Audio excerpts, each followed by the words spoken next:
হযরত ইব্রাহিম আলাইহিস সালাতু ওয়াস সালাম আল্লাহকে লক্ষ্য করে বলেন, ও প্রভু, আমি যদি মানুষদেরকে ডাক দেই হজে আসার জন্য, আমার ডাকের আওয়াজ বেশি থেকে বেশি 200 গজ 300 গজ দূরে যাবে, এই তো শেষ। সারা দুনিয়ায় তোমার বান্দা বান্দীরা ছড়িয়ে ছিটিয়ে রয়েছে, এদের কানে কানে তো আমার ডাকের আওয়াজ পৌঁছবে না। আল্লাহ রাব্বুল আলামিন বললেন, ইব্রাহিম, ডাক দেওয়া তোমার কাজ, আর মানুষের কানে কানে পৌঁছায়া দেওয়া আমি আল্লাহর কাজ। তুমি তোমার সাধ্য মতো ডাক দিবা, আর আমি আল্লাহ তোমার ডাকের আওয়াজ মানুষের কানে কানে পৌঁছায়া দিব, আমি জিম্মাদারি নিয়ে নিলাম। ইব্রাহিম পয়গম্বর ডাক দিলেন, হালুম্মু ইলাল হজ্জ, হ্যাঁ বিশ্বময় মানব জাতিরা, হজ করার জন্য ছুটে আসো। আমার ভাই ও বন্ধুরা, ইব্রাহিম পয়গম্বর যেই মাত্র হালুম্মু ইলাল হজ্জি এই বাক্যের মাধ্যমে ডাক দিলেন মহান আল্লাহ, তৎকালীন সময়ে দুনিয়ায় যত মানুষ ছিল তাদের কানে কানে আল্লাহ ইব্রাহিম পয়গম্বরের ডাকের আওয়াজ পৌঁছায়া দিল। এমনকি রূহ জগতে যত রূহ ছিল তাদের কানে কানেও আল্লাহ ইব্রাহিম পয়গম্বরের হজের ডাক এবং এলান পৌঁছায়া দিল। আস-সা'য়ু মিন্নি ওয়াল ইতমামু মিনাল্লাহ, চেষ্টা আমার কাজ, আমাদের কাজ, পুরা করা কার কাজ? আরো জোরে বলেন। এজন্য আমার ভাই ও বন্ধুরা, আমল তো করব, কিন্তু আমল করার পরে আমলের লগ ছাইয়া দিতে নাই, কবুল করাইবার জন্য দোয়া করতে হবে। জোরে কোন ঠিক কিনা? আমার ভাই ও বন্ধুরা, আমরা তো ইমানদার মুসলমান, এজন্য আমার ঈমান এবং আমল কিভাবে ঠিক থাকে এই ব্যাপারে সদা সর্বদা আমাদেরকে যত্নবান থাকতে হবে। জোরে কোন ঠিক কিনা? সাহাবায়ে কেরাম তাদের পেটে খানা ছিল না, কিন্তু তাদের ঈমান ঠিক ছিল, আমল ঠিক ছিল। জোরে বলেন ঠিক কিনা? আমাদের খানা পিনা সব ঠিক, ঈমানে দুর্বলতা, আমলে দুর্বলতা। জোরে বলেন ঠিক কিনা?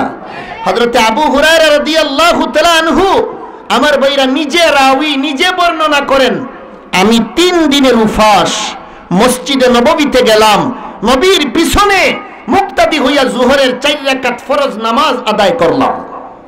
কয় রাকাত? 4 রাকাত ফরজ নামাজ আদায় করছেন আবু হুরায়রা, বলতেছেন আমি উফাস, 3 দিনের উফাস। হযরত আবু হুরায়রা বলেন, নামাজ শেষ কইরা আমি মসজিদে নববীর বাহিরে দাঁড়াইলাম। উদ্দেশ্য হইল 2টি। 1 নম্বরের উদ্দেশ্য হইল যত মুসল্লি নামাজ পড়ে পড়ে মসজিদে নববী থেকে বের হবে, আমি তাদেরকে লক্ষ্য করে করে সালাম করব, আর সালামে সালামে আমার আমলনামার মধ্যে ফেরেশতারা নেকি লিখতে থাকবে। পেটে নাই বাত, এরপরেও নেকির দান্দা, ঠিক কিনা বলে? নেকি কামাই করতে হবে। পেট দুর্বল হোক অসুবিধা নাই, ঈমান ঠিক রাখতে হবে। পেটে খানা না থাক, আমল ঠিক রাখতে হবে। এটা ছিল সাহাবায়ে কেরামের নীতি। সুবহানাল্লাহ বলেন। আবু হুরায়রা বলেন, 1 নম্বরের মকসুদ, উদ্দেশ্য, যত মুসল্লি মসজিদে নববী থেকে নামাজ পড়া পড়া বের হবে আমি তাদেরকে লক্ষ্য করে করে সালাম করব। 2 নম্বরের মকসুদ হইল কেউ যদি আমার চেহারার দিকে তাকাইয়া বুঝতে পারে আমি উফাস, আর যদি আমার দাওয়াত করে তার বাড়িতে নেয় তাহলে রিজেকে যা তাকে তা খাবো। কিন্তু কেউ যদি চেহারা দেখে বুঝে না, তাইলে মুখ খুলে বলবো না আমি উফাস, আমারে খানা দাও। সুবহানাল্লাহ।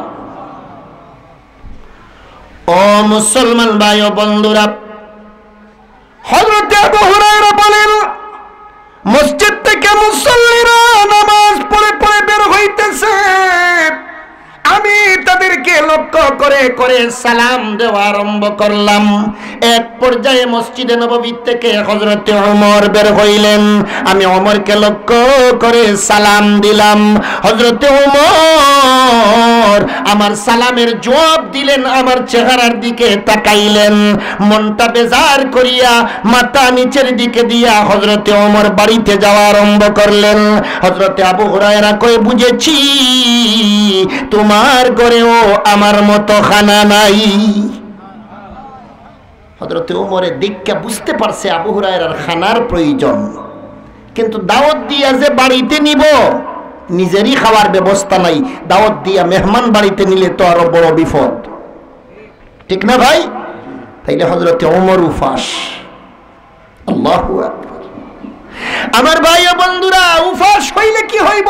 ঈমানের পাওয়ারের মধ্যে কোনো কমতি নাই। সুবহানাল্লাহ বলেন।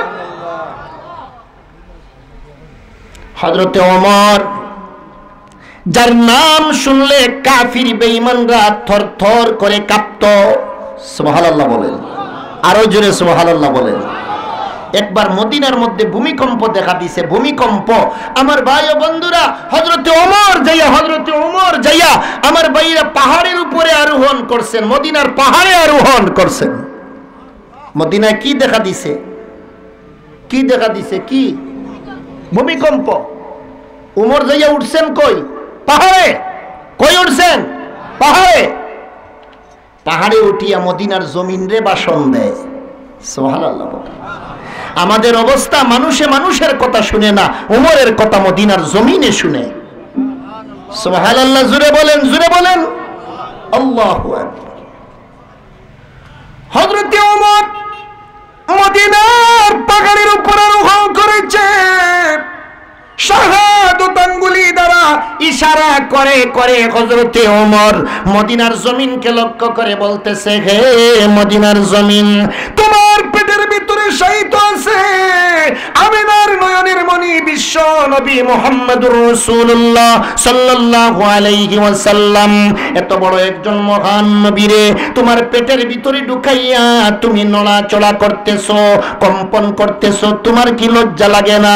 আমি হইলাম সেই নবীর সাহাবী, আমার নাম হইল ওমর। এই মুহূর্তে তোমাকে আদেশ করলাম, কম্পন বন্ধ করে দাও। ও মুসলমান ভাই ও বন্ধুরা, হযরতে ওমর মদিনার জমিনকে লক্ষ্য করে কম্পন বন্ধ করার জন্য আদেশ করেছে। মদিনার জমিনের ভূমিকম্প বন্ধ হতে দেরি হলো না, সাথে সাথে ভূমিকম্প বন্ধ। আমার ভাইরা, পেটে খাওয়ার ব্যবস্থা নাই, কিন্তু ইমানের পাওয়ারে কোনো কমতি নাই, আমলের পাওয়ারে কোনো কমতি নাই। সুবহানাল্লাহ বলেন। এটা ছিল সাহাবায়ে কেরামের নীতি। দুনিয়া যেদিকে যাক, ইমান ঠিক থাকতে হবে, আমল ঠিক রাখতে হবে। জোরে কোন ঠিক কিনা? হযরতে আবু হুরায়রা বলেন, উমরের পরে মসজিদে নববী থেকে আবু বকর বের হইছেন। আবু বকর, আবু বকরকে লক্ষ্য করে ও সালাম দিলাম। আবু বকরও আমার সালামের জবাব দিল, আমার চেহারার দিকে ভালো করে তাকাইলো, বাড়িতে চলে গেল। আমারে দাওয়াত দিল না, আমারে দাওয়াত দিল না। চেহারা দিকটা বুঝতে পারছে। আবু হুরায়রা বলেন, সবার শেষে মসজিদে নববী থেকে বিশ্ব নবী বের হইলেন। আমি আল্লাহর নবীকে লক্ষ্য করে সালাম দিলাম।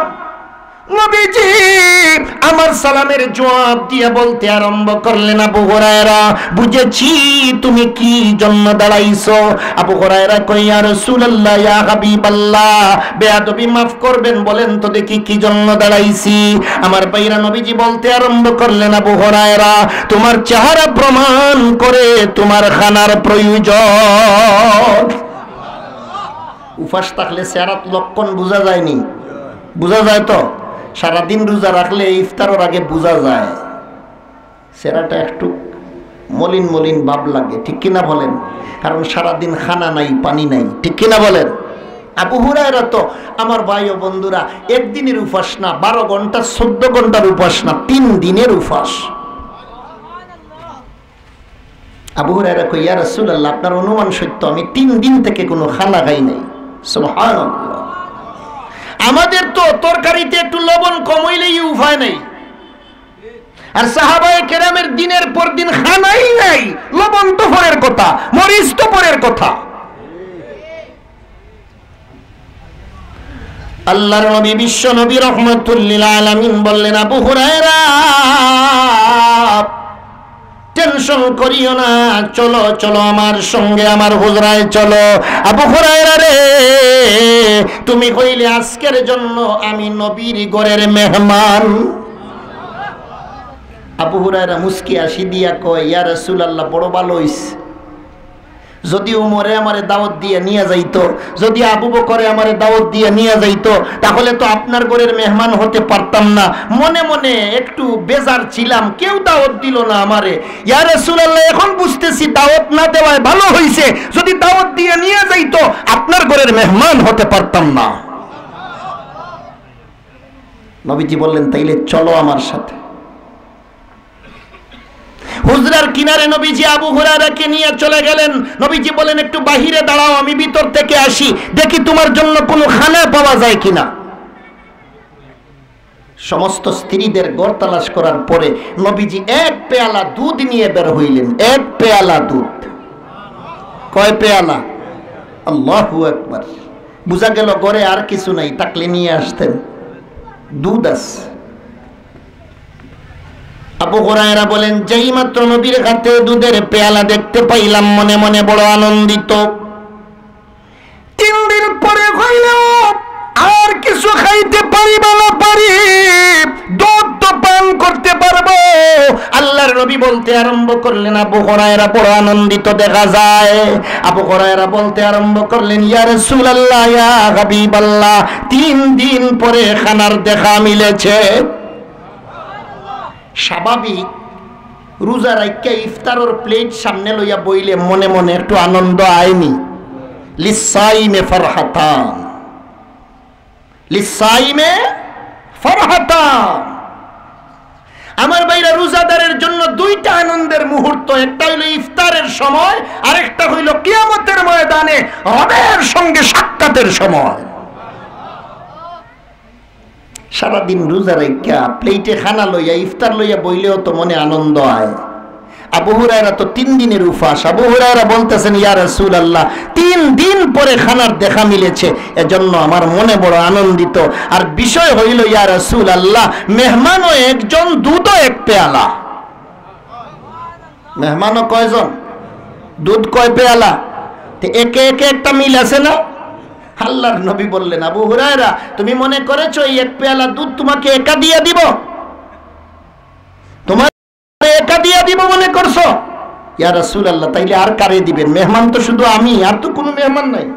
আপনি তো মেজবান, আর আবু হুরায়রা হইল মেহমান। দুধ এক পেয়ালা আর কারে দিবেন? নবীজি বলতে আরম্ভ করলেন, আবু হুরায়রা, আসহাবে সুফায় যাইয়া লক্ষ্য করে দেখো, 70 থেকে 80 জন সাহাবায়ে কেরাম, এদের মধ্য থেকে কেউ কেউ তোমার মতো উপবাস, পেটের মধ্যে ভাত নাই, খানা নাই। আবু হুরায়রা রে, ওদেরকেও যাইয়া দুধ পান করার জন্য দাওয়াত দিয়ে আসো। আবু হুরায়রা বলেন, যেই মাত্র নবীজি আমাকে এই আদেশ করলেন, মনখানা বেজার হয়ে গেল। আল্লাহর নবী বলতে আরম্ভ করলেন, আবু হুরায়রা, অল্প সময় আগে আনন্দিত দেখলাম, 70 থেকে 80 জন মেহমানদের দাওয়াত দেওয়ার কথা বলা মাত্রই তুমি বেজার হয়ে গেলে। আবু হুরায়রা বলতে আরম্ভ করলেন, নবীজি, মেহমানের সংখ্যা বেড়ে গেছে, এজন্য আমি মনে মনে ভাবতেছি আমার বাগে তো কম পড়ব। আমরা হইলে তো আমার ভাই ও বন্ধুরা সত্য কথা বলতাম না, সাহাবায়ে কেরাম মিথ্যা বলার চেষ্টাই করতেন না। সুবহানাল্লাহ বলেন। ইয়া রাসূলুল্লাহ, মেহমান তো বেড়ে গেছে, দুধ তো এক পেয়ালাই, তো এখন তো আমার বাগে কম পড়বো। আগে তো মনে মনে ভাবছিলাম মেহমানও একজন, দুধও এক পেয়ালা, এখন দুধ এক পেয়ালা জায়গায় রইয়া গেছে, মেহমান বাইয়া গেছে আরো 80 জন, আমার বাগে তো কম পড়বো, এজন্য বেজার। আল্লাহর নবী বিশ্ব নবী রাহমাতুল লিল আলামিন বলতে আরম্ভ করলেন, আবু হুরায়রা, মন বেজার করিও না, আল্লাহ তোমারে পান করায় তো তুমি তৃপ্তি সহকারে দুধ পান করবে। হ্যাঁ আবু হুরায়রা যাও যাও আসহাবে সুফফায় যত সাহাবায়ে কেরাম রয়েছে ওদেরকে যাইয়া দুধ পান করার জন্য দাওয়াত দিয়ে আসো। আবু হুরায়রা চলে গেলেন, সবাইকে দুধ পান করার জন্য দাওয়াত দিয়ে আসলেন। সবাই আসিয়া নবীর হুজরার কিনারে সারিবদ্ধ দুধ পান করার জন্য। আল্লাহর নবী বললেন, আবু হুরায়রা এই পেয়ালার মুখে একটা ঢাকনা লাগাও। ঢাকনা লাগানোর আগে নবীজি মুখ থেকে সামান্য লব মুবারক পেয়ালার ভিতরে দিয়া দিলেন। হযরত আবু হুরায়রাকে লক্ষ্য করে নবীজি বলতে আরম্ভ করলেন, আবু হুরায়রা আমি নবী বলতেছি তুমি দুধ পান করার, তুমি দুধ বন্টন করা আরম্ভ করো। আবু হুরায়রা কই, ইয়া রাসূলুল্লাহ ইয়া হাবিবাল্লাহ আপনি আদেশ করেছেন এজন্য আমি বন্টন করতে বাধ্য, তবে এই দায়িত্বখানা আমারে না দিয়া অন্য কাউরে দিলে ভালো হইতো। ভালো হইতো কেন জানেননি? বাটরায় হেসে খায়, বাটরায়। আর আমরা কমিউনিটি সেন্টারও যেগুনা জমিতে বাসিয়া বাসিয়া আগে মারি দে জিকাইলে কয় আমরা বাড়তাম যে এর লাগে আগে খাইলাম, ঝামেলা কমাইল। আমার ভাই বন্ধুরা, আবু হুরায়রা বলতেছেন, ইয়া রাসূলুল্লাহ ইয়া হাবিবাল্লাহ বন্টন করার দায়িত্বটা অন্য কাউরে দিলে ভালো হইতো। আদেশ করছেন, আমি নত শিরে আপনার আদেশখানা পালন করতে রাজি আছি, তবে দায়িত্বটা অন্য কাউরে দিলে ভালো হইতো। আল্লাহর নবী বললেন, এত টেনশন কইরো না, আগেই তো বলছি আল্লাহ তৃপ্তি সহকারে তোমাকে দুধ পান করাইবে। আবু হুরায়রা বলেন, এবার আমি দুধ বন্টন করা আরম্ভ করলাম। একজন একজন করে আসহাবে সুফফার সমস্ত সাহাবায়ে কেরামদেরকে দুধ পান করাইয়া করাইয়া বিদায় দিলাম। এবার নবীজিকে লক্ষ্য করে বললাম, ইয়া রাসূলুল্লাহ ইয়া হাবিবাল্লাহ এবার তো শুধু আপনি আর আমি বাকি রয়ে গেছি। ও নবীজি এবার আপনি দুধ পান করেন। আল্লাহর নবী বলতে আরম্ভ করলেন, আবু হুরায়রা রে আমার জন্য টেনশন করিও না, আমি নবী যদি মাসের পর মাস না খাই তারপরেও আমি নবী হালাক হব না, আমি নবী ক্ষতিগ্রস্ত হব না না খাওয়ার কারণে, কারণ আমার আল্লাহর পক্ষ থেকে আমি নবীকে রুহানি খানা দেওয়া হয়। আবু হুরায়রা তুমি দুধ পান করো। আবু হুরায়রা বলেন, নবীর আদেশ তো পালন করতে হবে, আর শুধু নবীর আদেশ না, ফেটরও টান আছে না নাই, হয় দিনের উপাস। আবু হুরায়রা বলেন, নবীজির আদেশ পালন করতে যাইয়া আমি প্রথমবারের মতো দুধ পান করলাম। নবীজি বলেন, আবু হুরায়রা আবার পান করো। আবু হুরায়রা বলেন, 2 নম্বর বারের মতো দুধ পান করলাম। নবীজি বলেন, আবু হুরায়রা 3 নম্বর বারের মতো দুধ পান করো। আবু হুরায়রা কই, ইয়া রাসূলুল্লাহ আর পারবো না, গলা পর্যন্ত আইসা গেছে। সুবহানাল্লাহ। নবীজি বলতে আরম্ভ করলেন, আবু হুরায়রা ডাকনা সরাও, ডাকনা সরাও। ও মুসলমান ভাই ও বন্ধুরা, যেই মাত্র পেয়ালার মুখ থেকে ডাকনা সরানো হইল, লক্ষ্য করে দেখা যায় পেয়ালার ভিতরে আগে যে পর্যন্ত দুধ ছিল সেই পর্যন্ত দুধ পেয়ালার ভিতরে রয়ে গেছে, বিন্দু মাত্র পেয়ালার দুধ কমে নাই। আল্লাহর নবী বললেন, আবু হুরায়রা তুমি কি জানো এই এক পেয়ালা দুধের ভিতরে আল্লাহ কি পর্যন্ত বরকত দিয়েছে? আবু হুরায়রা বললেন, আল্লাহু ওয়া রাসূলুহু আলাম, আল্লাহ এবং তার রাসূলই ভালো জানেন। নবীজি বলতে আরম্ভ করলেন, আবু হুরায়রা দুনিয়ার মধ্যে যত ধরনের যত মাখলুকাত, সমস্ত মাখলুকাতকে যদি সারিবদ্ধভাবে দাঁড় করানো হয় আর এই এক পেয়ালা দুধ থেকে যদি এক জাত করে করে সমস্ত মাখলুকাতদেরকে দুধ পান করায়া করায়া বিদায় দেওয়া হয়, এক পর্যায়ে দুনিয়ার সমস্ত মাখলুকাত দুধ পান করে করে বিদায় নিবে। আল্লাহর কসম, আল্লাহর কসম, পেয়ালার দুধ বিন্দু মাত্র কমবে না। এটা ছিল আমার নবীর লোভের বরকত, এটা ছিল নবীর চুয়ার বরকত। পেয়ালায় নবীর হাত লেগেছে, দুধের মধ্যে নবীর লোভ পড়েছে। সুবহানাল্লাহ বলেন। আমরা সেই নবীর উম্মত, ঠিক কিনা বলেন? আমরা সেই নবীর উম্মত, এজন্য ঐতিহ্য ধরে রাখতে হবে। আমার ভাই ও বন্ধুরা, শুধু উম্মত বইলে লাফালাফি করলে হবে না, আমার ভাইরা কাজে উম্মত প্রমাণ করতে হবে। জোরে কোন ঠিক কিনা? আপনি যে সত্যিকারের উম্মত এটা কাজে প্রমাণ করতে হবে, ঠিক না ভাই? আমাদের নবী যেমন শ্রেষ্ঠ, আমরাও শ্রেষ্ঠ নবীর শ্রেষ্ঠ উম্মত, তবে শ্রেষ্ঠত্ব ধৈর্য রাখতে হবে আমলের দ্বারা। আমরা যে মুসলমান হইছি, কে বানাইছে মুসলমান? আরো জোরে বলেন, কে মুসলমান বানাইছে? আল্লাহ মুসলমান বানাইছে। না কোনোদিন আপনি আল্লাহর কাছে দোয়া করছিলেন আল্লাহ মুসলমান বানাইও? অস্তিত্বই তোমার ছিল না, দোয়া করবা কবে? ঠিক কিনা বলেন? নবীজির সাহাবায়ে কেরামদের মধ্য থেকে অনেক সাহাবায়ে কেরাম আমার ভাইরা মুসলমান হওয়ার আগেই স্বপ্নে দেখছে কলিমা পড়া মুসলমান হইতেছে। সুবহানাল্লাহ বলেন। কিছু সংখ্যক মানুষকে আল্লাহ তাআলা আগ থেকেই ইসলামের জন্য বাছাই কইরা রাখছে, ঈমানের জন্য বাছাই কইরা রাখছে। সুবহানাল্লাহ বলেন।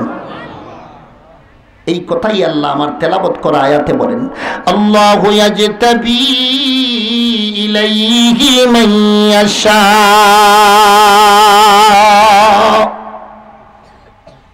আল্লাহ রাব্বুল আলামিন যাকে চায় তাকে ইসলামের জন্য মুনতাখাব করে, আল্লাহ যাকে চায় তাকে ইসলামের জন্য ঈমানের জন্য বাছাই করে, কবুল করে। সুবহানাল্লাহ বলেন। ওয়ায়াহদি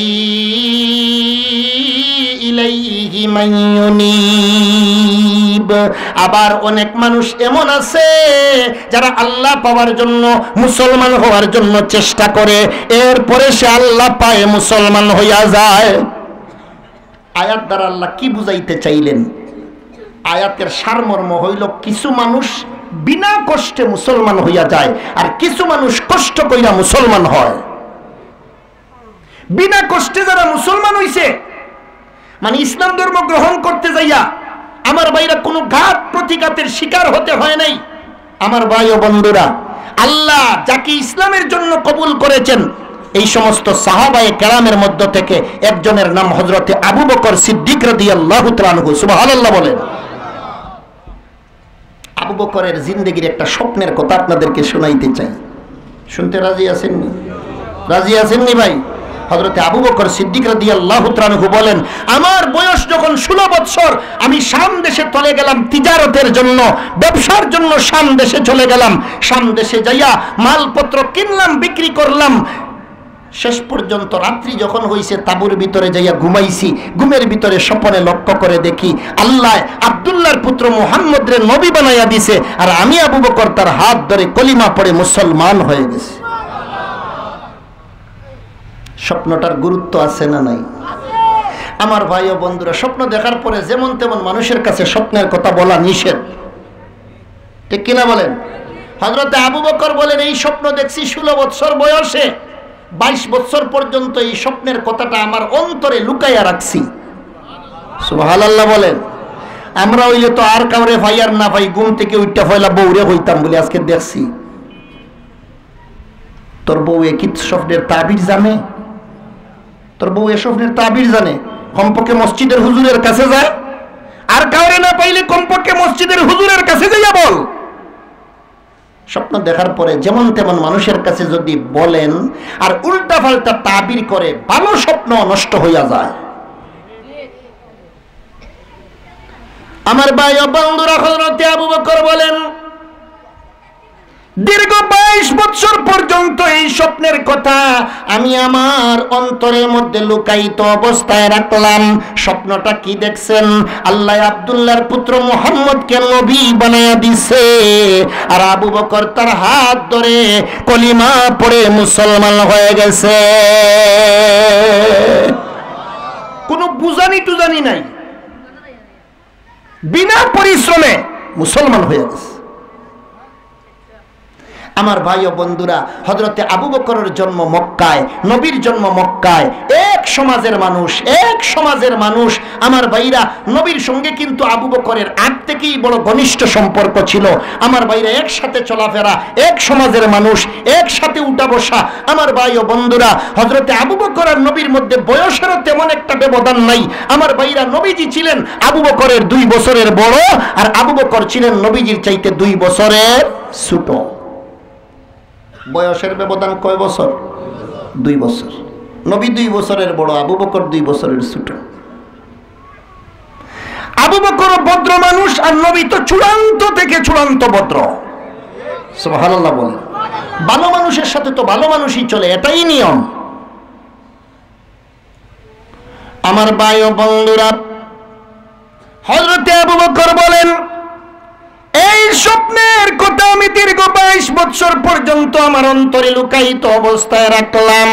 নবীজি মুহাম্মদুর রাসূলুল্লাহ সাল্লাল্লাহু আলাইহি ওয়াসাল্লামের বয়স যখন 40 বছর হয়ে গেল, নবীর মনে চাইল একটা নিরিবিলি জায়গার মধ্যে নবীজি আল্লাহর ধ্যানের সময় কাটাইবেন। আমার ভাইরা, এগুলো বলা উদ্দেশ্য নয়। আমার ভাই ও বন্ধুরা, নবীজি চলে গেলেন গারে ঘেরায়। গারে ঘেরার মধ্যে যাইয়া আল্লাহর ধ্যানে নবীজি মগ্ন। হঠাৎ করে একদিন হযরতে জিবরাইল আসলেন, আসিয়া বললেন, ইকরা ইয়া মুহাম্মদ, হে মুহাম্মদ তুমি পড়ো। আল্লাহর নবী বললেন, মা আনা বিকারিইন, আমি তো লেখাপড়া জানি না, পড়বো কেমন করে?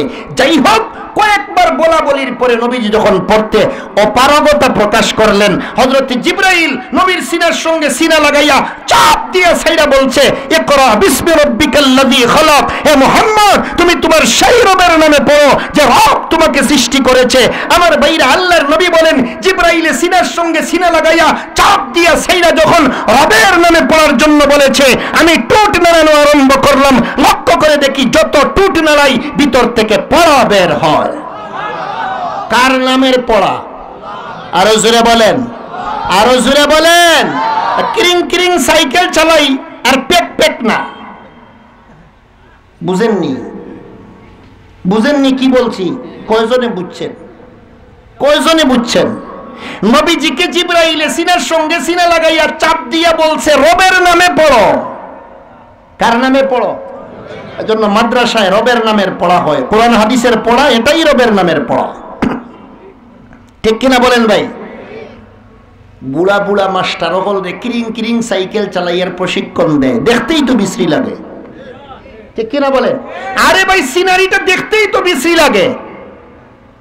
50 বছরের বুড়া মাস্টার রে কিরিং কিরিং সাইকেল চালাই এইভাবে যে সময় প্র্যাকটিস করায়, দেখতেই তো বিশ্রী লাগে। ঠিক কিনা বলেন?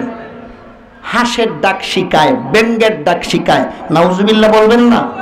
নাউজুবিল্লাহ বলবেন না?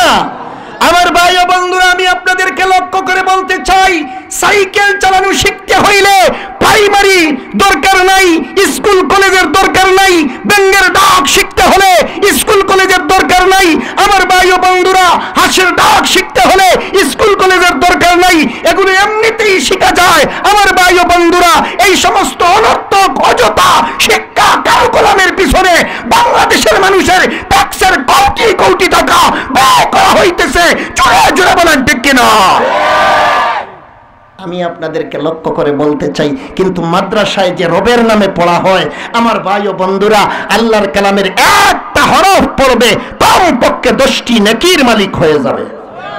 কিয়ামত পর্যন্ত কিরিং কিরিং সাইকেল চালাই আর পেক পেক আর ব্যাঙের ডাক দিলে একটাও নেকি পাওয়া যাবে না, বরং জবাব দিতে হবে, অনর্থক এই কথার পিছনে তোমার মূল্যবান জিন্দেগি কেন ব্যয় করলা?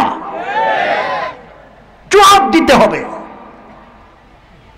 আমার ভাই ও বন্ধুরা, এজন্য আমরা আমাদের সরকারের কাছে আহ্বান জানাই, কারিকুলাম থেকে এই সমস্ত অনর্থক শিক্ষানীতি পরিহার করে ইসলামী মূল্যবোধমূলক শিক্ষা কারিকুলাম যেন আমাদের দেশে চালু করা হয়।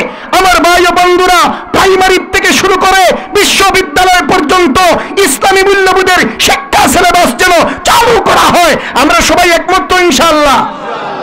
মাশাআল্লাহ, হাত নামান। আমার ভাই ও বন্ধুরা, এই 95% মুসলমানের দেশে এইভাবে যদি চলে, আমার ভাই ও বন্ধুরা, এটা শুভ লক্ষণ নয়। যেরকম ঠিক কিনা? মানুষের বাচ্চারে ব্যাঙের ডাক শিখাইয়া কি লাভ? মানুষের ডাক শিখাও। মানুষের বাচ্চারে হাঁসের ডাক শিখাইয়া কি লাভ? মানুষের বাচ্চারে শিষ্টাচার, ভদ্রতা, চলাফেরার আচার আচরণ শিক্ষা দাও। হায় হায়, কিছু নাস্তিক আমার ভাই ও বন্ধুরা এই সমস্ত এজেন্ডাগুলো বাস্তবায়ন করতেছে, আর আমরা ঘুমাইয়া আছি, কোনো খবর নাই। কোনো খবর নাই, দেশ কোন দিকে যাইতেছে কোনো খবর নাই। আমার ভাই ও বন্ধুরা, আবার মোল্লা যারা আছে, হুজুর যারা আছে, এই সমস্ত সত্য কথাগুলো তুলে ধরলে আবার হয় রাজনীতি কথা বলেন কেন? এগুলো কি রাজনীতি কথা? আমার দেশ যায় গুল্লায়, আর আমি যদি উচিত কথা বলি বলা হয় রাজনীতি। আমার ভাই ও বন্ধুরা, এর চাইতে দুঃখজনক বিষয় আর হতে পারে না। সচেতন বিবেকবান যারা আছে, এরা যদি এই কথাগুলো না বলে আর কারা বলবে? উচিত মাতলে গুছিত ধরে, সমস্যাও জাগাত। উচিত মাতলে গুছিত দূরে, সমস্যা ওখানো, ঠিক কিনা বলেন? আমার ভাই ও বন্ধুরা, যাই হোক, বলতেছিলাম নবী করিম সাল্লাল্লাহু আলাইহি ওয়াসাল্লামকে জিবরাইলে সিনার সঙ্গে সিনা লাগাইয়া চাপ দিয়া সাইরা বলছে, রবের নামে পড়ো, যে রব তোমাকে সৃষ্টি করেছে, যে রব তোমাকে সৃষ্টি করেছে। আল্লাহর নবী বলেন, টুট নাড়ানো আরম্ভ করলাম, পড়ার জন্য চেষ্টা করলাম, এখন দেখি টুট নাড়াইতেই ভিতর থেকে পড়া বের হয়। কার নামের পড়া? আরো জোরে বলেন, কার নামের পড়া? জিবরাইল বইলা গেলেন, আপনি আখেরি পয়গম্বর। সুবহানাল্লাহ, আপনি আখেরি পয়গম্বর। আনজিরা আশিরাতাকাল আকরাবিন, আপনি আপনার নিকটবর্তী মানুষদেরকে আল্লাহর ভয় দেখান, আল্লাহর ভয় দেখান। নবী করিম সাল্লাল্লাহু আলাইহি সাল্লাম গারে হেরাত থেকে খাদিজার ঘরে চলে আসলেন। আসিয়া গারে হেরার সমস্ত ওয়াকিয়া খাদিজার কাছে ব্যক্ত করলেন। খাদিজা বলতে আরম্ভ করলেন, যা আমারে শুনাইছেন, যা গারে হেরায় ঘটছে, এর মধ্যে আমি খারাপির কিছুই দেখতেছি না। এই সমস্ত ঘটনার মধ্যে আপনার জন্য কল্যাণ রয়েছে। আর হুজুরে সুবহানাল্লাহ। আমরার গরুর বেটি হইলে তো হইল অনেক বুতে ধরে লিছে, যাতা যখন দিছে মরসুল মাঝে বাইচ্ছ, যাতা যে দিছে মরসুল মাঝে বাইচ্ছ, ঠিক কিনা বলেন? হায় হায়। আর খাদিজা কি বলেন? খাদিজা বলতেছেন, গারে হেরার যে ওয়াকিয়া আপনি আমার কাছে ব্যক্ত করেছেন, আমি তো শুনলাম, আমি এই ওয়াকিয়ার ভিতরে কোনো খারাপির লক্ষণ দেখতেছি না। যা দেখতেছি, যা বুঝতেছি, আমি সব কিছু দেখতেছি কল্যাণকর, শুভময়। সুবহানাল্লাহ। নবীজি বললেন, খাদিজা, ফেরেশতানো কইয়া গেছে দায়িত্ব আছে আমার। বলে, কি দায়িত্ব? আনজিরা আশিরাতাকাল আকরাবিন, আপনি আপনার নিকটবর্তী মানুষদেরকে আল্লাহর ভয় দেখান, আল্লাহর কথা বলেন, কলিমার কথা বলেন। খাদিজা, তাইলে তুমি তো আমার স্ত্রী, এজন্য আমার ঘর থেকে শুরু করি, ঘর থেকে শুরু করি। খাদিজা, তুমি কলিমা পড়ে মুসলমান হয়ে যাও। খাদিজা, তুমি কলিমা পড়ে মুসলমান হয়ে যাও। খাদিজা বলতেছে, আজকে গারে হেরাত থেকে আসিয়া আমার এই কলিমা পড়ে মুসলমান হওয়ার জন্য দাওয়াত দিতেছেন, আমি 15 বছর আগ থেকে তৈয়ার। কত বছর আগ থেকে তৈয়ার? কত বছর? নবীজি বলেন, দাওয়াত দিলাম এই মাত্র গারে হেরাত থেকে আইয়া দাওয়াত দিলাম। আর খাদিজা, তুমি বলতেছো 15 বছর আগ থেকে তৈয়ার, ব্যাপার কি? খাদিজা বলতে আরম্ভ করলেন, আপনার সঙ্গে আমার দাম্পত্য জীবনের 15 বছর অতিক্রম হয়ে গেছে। নবীর বয়স যখন 25, খাদিজার বয়স যখন 40, আমার ভাইরা, তখন নবীর সঙ্গে খাদিজার বিয়ে হয়, ঠিক কিনা বলেন? 25 বছর বয়সে নবী বিয়ে করছেন, এখন নবীর বয়স কত? 40। দাম্পত্য জীবনের কত বছর গেছে? 15 বছর। এখন বর্তমানে খাদিজার বয়স 55 বছর, ঠিক কিনা বলেন? খাদিজার বয়স এখন কত? 55 বছর। নবীর বয়স কত? 40। একটু চামড়া খালো হইলি উপায় নাই, আর বুড়া বেটিরে বিয়া করতো নি, ঠিক কিনা বলেন? আমার ভাই ও বন্ধুরা, কিন্তু যদি সিটিজেন হয়, কইব আতুর হইলে অসুবিধা নাই, লুলা হইলে অসুবিধা নাই, হান্দ করি বইয়ানি মুয়ানমু সব পরিষ্কার করব, কোনো অসুবিধা নাই। এরপরেও তো সিটিজেন। আমি কই এগু বেদিশা, দিশাহারা, এগুলো দিশা ঠিক নাই। এগুলো মালে খাল বানাইছে, মালে আবার তাল বানাইছে, ও তাল ফুরা তাল। আমার ভাই ও বন্ধুরা, খাদিজাতুল কুবরা রাদিয়াল্লাহু তাআলা বলতে আরম্ভ করলেন, হে আমার প্রাণ প্রিয় স্বামী, আপনার সঙ্গে দাম্পত্য জীবনের 15 বছর চলে গেল, একটা দিনও তো আপনি জিজ্ঞাসা করলেন না, খাদিজা, মেয়ে মানুষ হওয়ার পরেও তুমি আমার কাছে বিয়ের প্রস্তাব কেন ঘটাইলা? কথাটা সত্য না মিথ্যা? আমাদের সমাজে বিয়ে শাদী হয়, বেটির বাড়ির থেকে বেটার বাড়ি প্রস্তাব হয় না, বেটার বাড়ি থেকে বেটির বাড়ি যায়। আর যদি উল্টা হয়, তাইলে তো মাশাআল্লাহ, এখন তো ফেসবুকের জমানা, ফেসবুক গরম, শাসটল গরম, বৈরাগী বাজার গরম, খালি ফিস ফিস ফিস ফিস, খালি খানাগুসা খানাগুসা, অমুক বেটার মেয়ে অমুক বেটার ছেলে, ঠিক কিনা বলেন? আমার ভাই ও বন্ধুরা, যদি দামান যদি যোগ্য হয়, শ্বশুরে ইচ্ছা কইরা তার মেয়ে দামানদের কাছে বিয়ে দিতে পারে।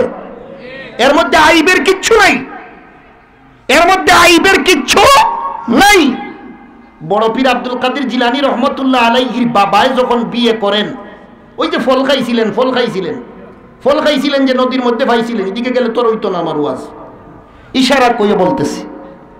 আমার ভাইরা ফলটা পাইছিলেন, খাইছিলেন, খাওয়ার পরে চিন্তা ঢুকছে, ফল যে আমি খাইলাম, ফলের মালিক তো আমি না, গাছের মালিক যে ফলের মালিক সে। এখন মালিক পাইমু কই? মাফ নিমু কার কাছ থেকে? হাঁটা আরম্ভ করছেন, নদীর উজানে হাঁটতেছেন, কারণ ফলটা স্রোতের সঙ্গে বাইটলে আসতেছিল। তো কল্পনা করছেন বাইটলে যখন আর, তাইলে গাছটা উজানে আছে, যাইয়া লক্ষ্য করে দেখলেন যে ফল খাইছিলেন ঠিক ওই ফলের গাছটা নদীর কিনারে, ডাল ভালো পানির উপরে। তো এখন শিওর হইছেন যে এই গাছ থেকেই মনে হয় পড়তে পারে। লোকদেরকে জিজ্ঞাসা করলেন, ভাই সব গাছটা কার? বলে এই বাড়িতে যাইয়া লক্ষ্য করিয়া দেখছেন একজন মুরব্বী, মুরব্বী, উনি এই গাছের মালিক, উনি এই গাছের মালিক। আমার ভাই ও বন্ধুরা যাইয়া ডাক দিছেন, মুরব্বী বাইর হইছেন, বলে কি ব্যাপার? বলে আসছি তো ফলের দাবি মাফ নেওয়ার জন্য, ফল তো খাইছিলাম পানির উপরে বাইসা বাইসা যাইতেছিল, এখন খাইয়া তো বিপদে পড়ছি, মালিক তো পাইতেছি না, আপনি নাকি এই গাছের মালিক? বলে হ আমি মালিক। কি হইছে? বলে ফলের দাবি মাফ নেওয়ার জন্য আইছি। আব্দুল কাদের জিলানী রহমতুল্লাহ আলাইহির নানা ওই মুরব্বী, ভবিষ্যতে হবেন। উপস্থিত বুদ্ধি কইরা সিদ্ধান্ত নিয়ে নিছেন, বিয়ে দিলে এমন পুরুষের কাছেই মেয়ে বিয়ে দেওয়ার দরকার। বললেন একটা শর্তে ফলের দাবি মাফ করব, একটা শর্তে ফলের দাবি মাফ করব। কয় শর্তে? কয় শর্তে? তুমি কও, তুমি কও। এক শর্তে, 100 নয়। কেবল অতা করে লড়ার। জি মাশাআল্লাহ। আমার ভাই ও বন্ধুরা, একটি শর্তে কি করব? ফলের দাবি মাফ করব। কি শর্ত? বলে আমার একটা মেয়ে আছে, যদি মেয়েটারে বিয়ে করো। সুবহানাল্লাহ বলেন, আরো জোরে সুবহানাল্লাহ বলেন। ফলের দাবি মাফ করব যদি আমার মেয়েরে বিয়ে করো। আব্দুল কাদের জিলানী রহমতুল্লাহ আলাইহির বাবা আমার ভাইরা রাজি হইয়া গেছেন, রাজি হইয়া গেছেন। আব্দুল কাদের জিলানী রহমতুল্লাহ আলাইহির নানা বলেন, হে বুকা ছেলে, দেখলা না, শুনলা না, আমার মেয়ের গুণাবলীও তুমি জানো না, এরপরেও তুমি আমার মেয়েটারে বিয়ে করার জন্য রাজি হইয়া গেলা। আমার ভাইরা আব্দুল কাদের জিলানী রহমতুল্লাহ আলাইহির বাবা বলতেছেন, আমার কাছে ক্ষণিকের জিন্দেগির চাইতে আখিরাতের মূল্য বেশি। ফলের দাবি মাফ না নিলে আখিরাতে আটকা পড়ে যাব। এজন্য দুনিয়ায় সাময়িক কিছু কষ্ট করব, আখিরাতের রাস্তা ক্লিয়ার। সুবহানাল্লাহ। আমার ভাই ও বন্ধুরা, যাই হোক, এখানে আরো সামনে কিছু কথা আছে, এই দিকে যাব না, এই দিকে যাব না। আমার ভাই ও বন্ধুরা, আব্দুল কাদের জিলানী রহমতুল্লাহ আলাইহির নানা আব্দুল কাদের জিলানী রহমতুল্লাহ আলাইহির বাবার কাছে তার মেয়েরে ইচ্ছা কইরা বিয়ে দিছেন। সুবহানাল্লাহ বলেন। তাইলে বোঝা গেল, উপযুক্ত পাত্র পাওয়া গেলে পাত্রীর বাবা অথবা পাত্রীর কোনো গার্জিয়ানে ছেলের কাছে মেয়ে বিয়ে দিতে পারে। ইসলামের দোষের কোনো কারণ নাই। ঠিক আছে তো? খাদিজাতুল কুবরা রাদিয়াল্লাহু তাআলা আনহা বলতে আরম্ভ করলেন, হে আমার প্রাণপ্রিয় স্বামী, আপনার সঙ্গে দাম্পত্য জীবনের 15 বছর চলে গেল, এর ভিতরে একটা দিনও জিজ্ঞাসা করলেন না, খাদিজা, মেয়ে মানুষ হওয়ার পরেও আমার কাছে বিয়ে বসার জন্য তুমি কেন প্রস্তাব পাঠাইলা? আল্লাহর নবী বলতে আরম্ভ করলেন, খাদিজা, কথা তো সত্য, ঝামেলায় ঝামেলায় কেমন করে 15 বছর পার হয়ে চলে গেল। খাদিজা রে, কথা যখন এসে গেছে তুমি নিজেই জবাবটা দিয়া দাও। খাদিজাতুল কুবরা রাদিয়াল্লাহু তাআলা আনহা তখন কয়েকটি কারণ উল্লেখ করেছিলেন। তন্মধ্য থেকে একটি কারণ হইল খাদিজা বলতে আরম্ভ করলেন, হে আমার প্রাণপ্রিয় স্বামী, আগে তো আর পর্দার বিধান ছিল না। যাই মাত্র আপনি মক্কার রাস্তা দিয়ে হাঁটতেন, আমি খাদিজা বারংবার আপনার চেহারার দিকে তাকাইতাম। আপনার চেহারার দিকে যতবার তাকাইতাম, লক্ষ্য করে দেখতাম আপনার কপালের উপরে একটা বাতি জ্বলতেছে। আরো অনেক কারণ, সব কারণের এক কারণ এটা। আরো অনেক কারণ, সব কারণগুলোর মধ্যে থেকে এটাও একটা কারণ।